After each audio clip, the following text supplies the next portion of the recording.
We love to talk about success. We glorify the start of a thing, the excitement of taking that big leap. We celebrate the glow up, the breakthrough, the moment when it finally all comes together. But you know what we don't talk a lot about? The graveyard of people that never made it.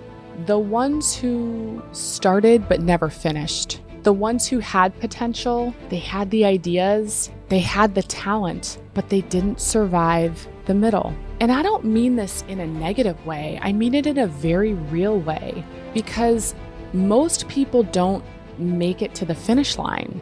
They just don't.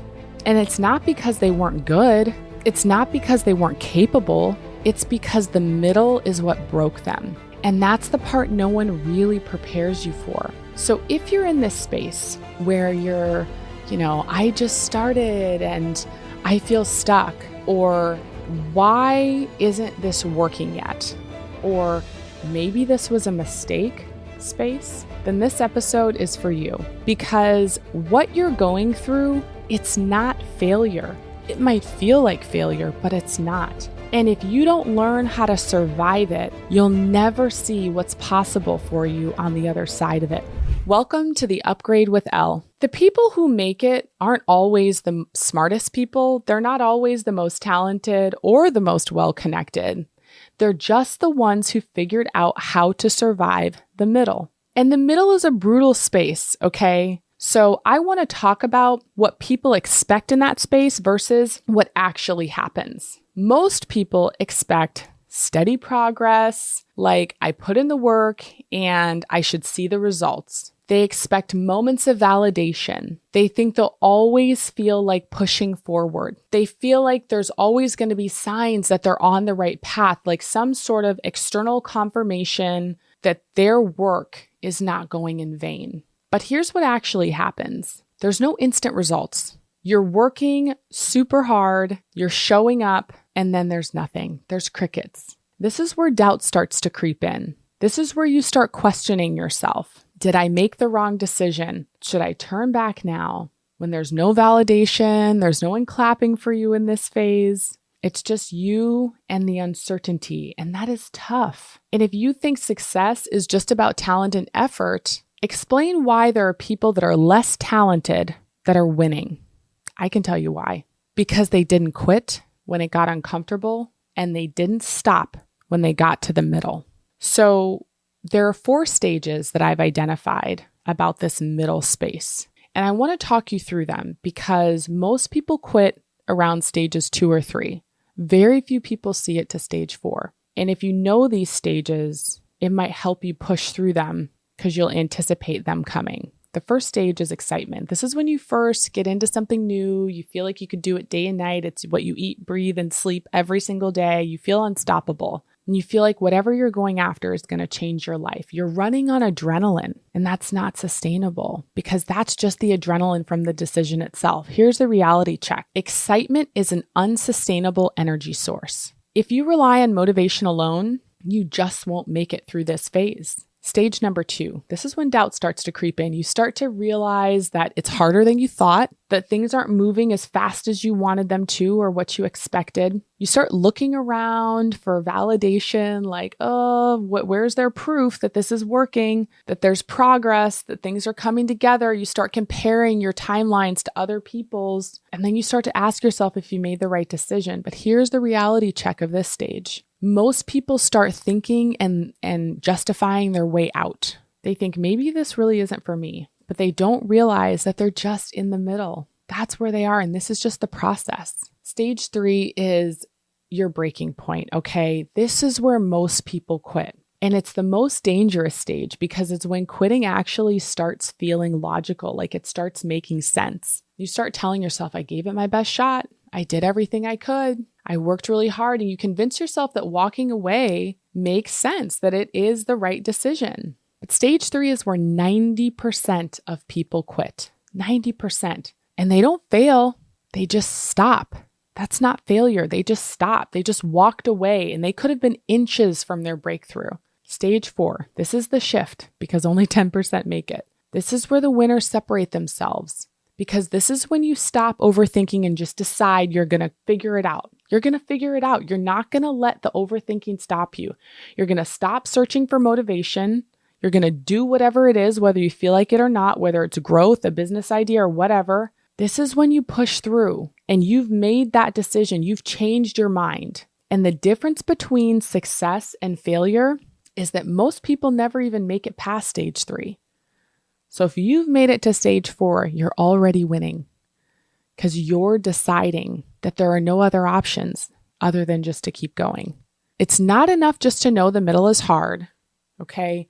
You need a plan to actually push through this space. So let's talk about how you stay in the game even when it feels impossible. And I'm going to give you some strategies that I want you to write down so that you can be prepared to navigate this stage, okay? What most people do, and this is the first thing, is they set completely unrealistic timelines for themselves. They believe success should come a lot faster. They believe big results should be there right away.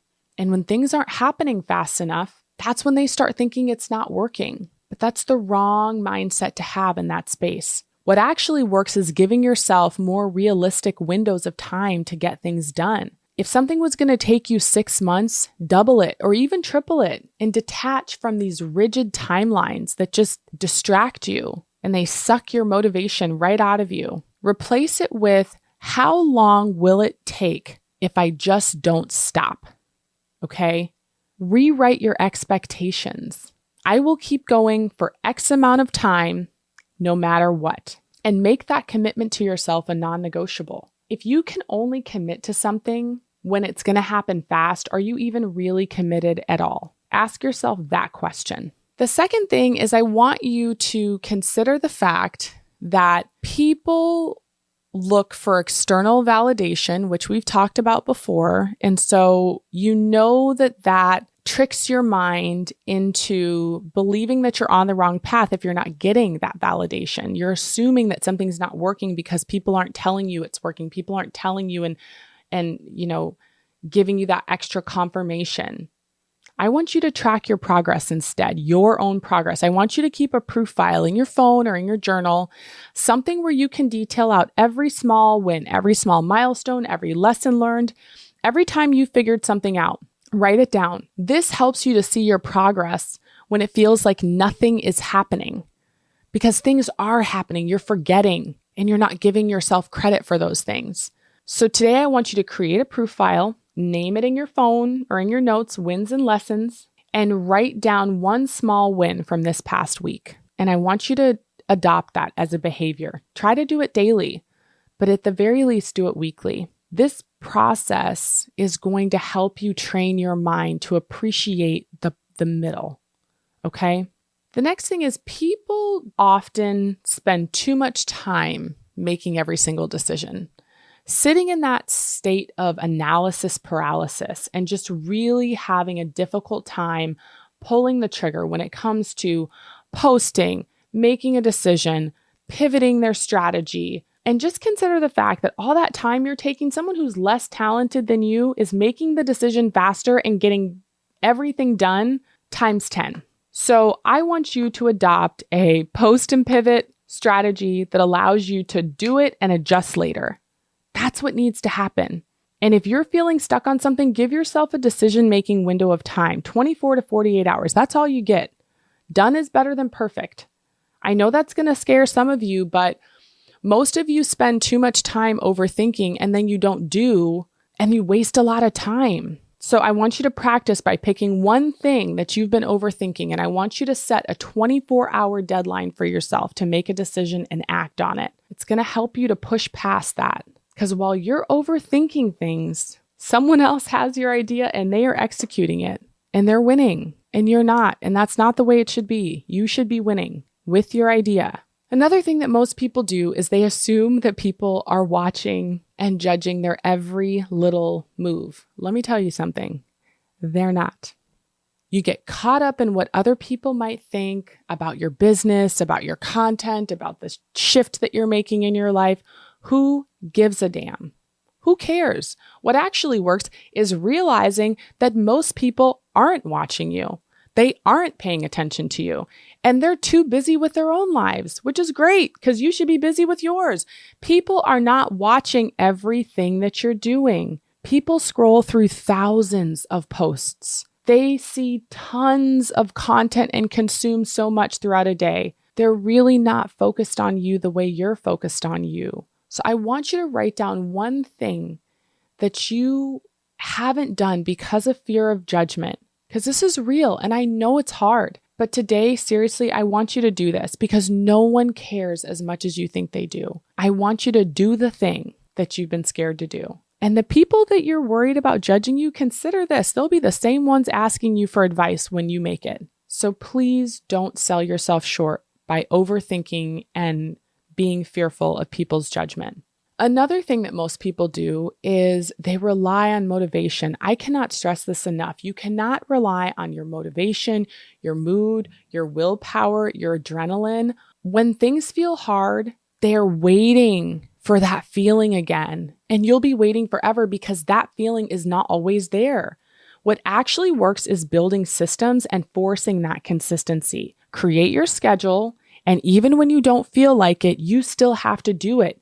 Make the work automatic. If you remove decision fatigue, like we just talked about, you'll remove your excuses. So I want you to set some non-negotiable rules for yourself, things that you're going to commit to doing no matter how you feel. Schedule the work on your calendar like a paid job because you're praying and hoping that whatever it is you're going after is going to be paid one day. Winners do not rely on motivation, I can assure you, in anything. They rely on systems that make quitting impossible. That's what winners do.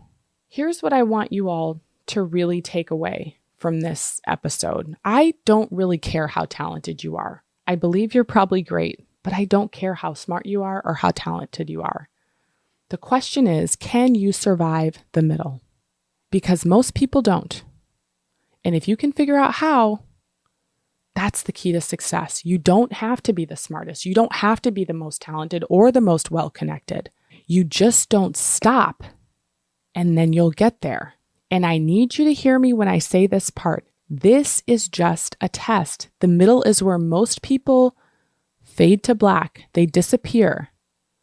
It's where most people convince themselves that it wasn't meant for them.